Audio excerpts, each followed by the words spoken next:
Well, hello everyone, welcome back. This week Jasper and I have the camper hooked up and we are heading down to Jackson County, Minnesota to explore some fascinating history, including the alleged bank robbery in Okabena by none other than Bonnie and Clyde.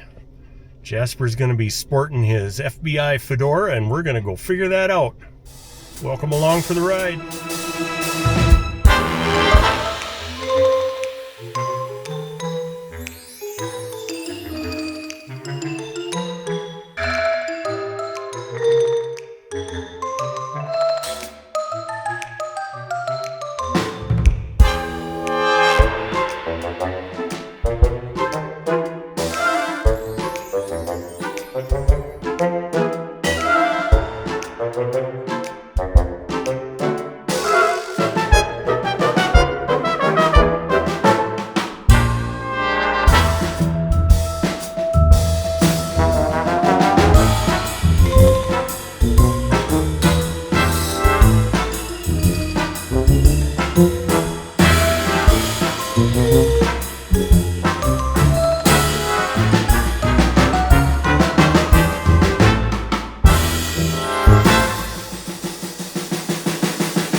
Welcome to Sandy Point County Park, everybody.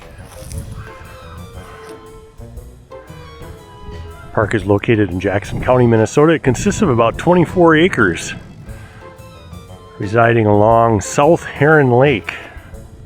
It's going to be our home for the next 3 days while we explore the area.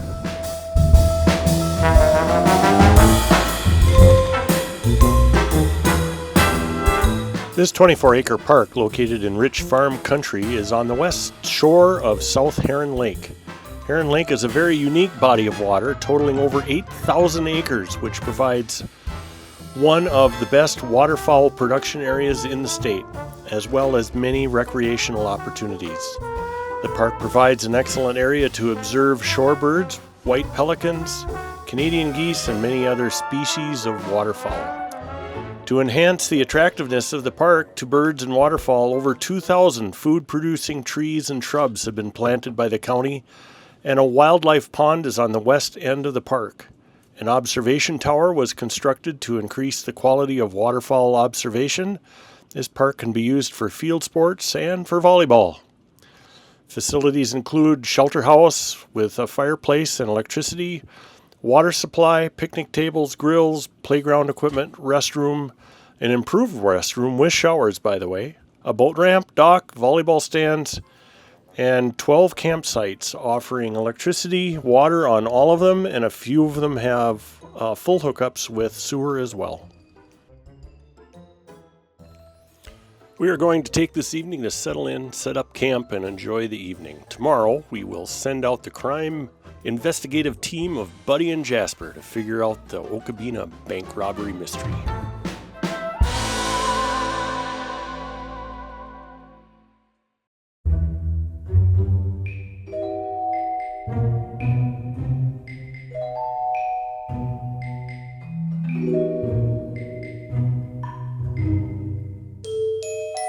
Well, good morning, everyone.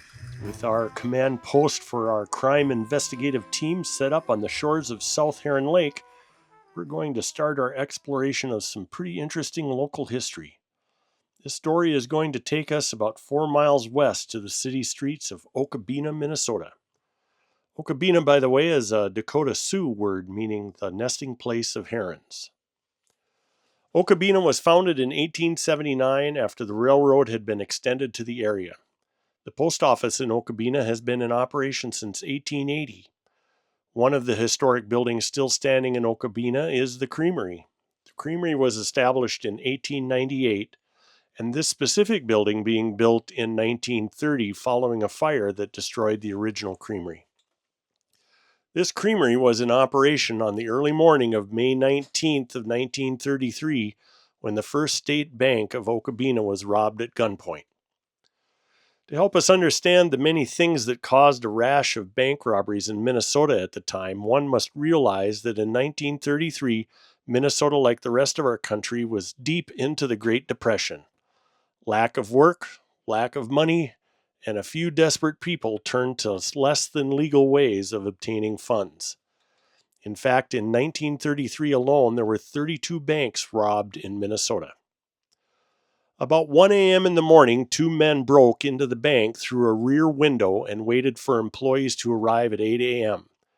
Bank President Sam Fredrickson and cashier R.M. Jones arrived and began preparations for the day's business.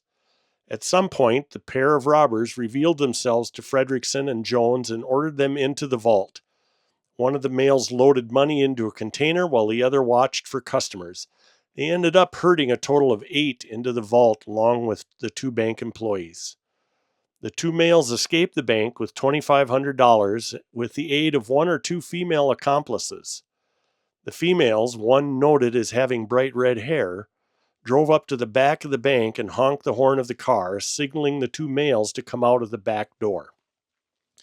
Accounts differ slightly here, with one account saying someone in the bank was able to press a silent alarm notifying the owner of the hardware store next door. The other account stated that Cleo Atz, the daughter of the hardware store owner August Atz, saw the holdup in action and notified her father.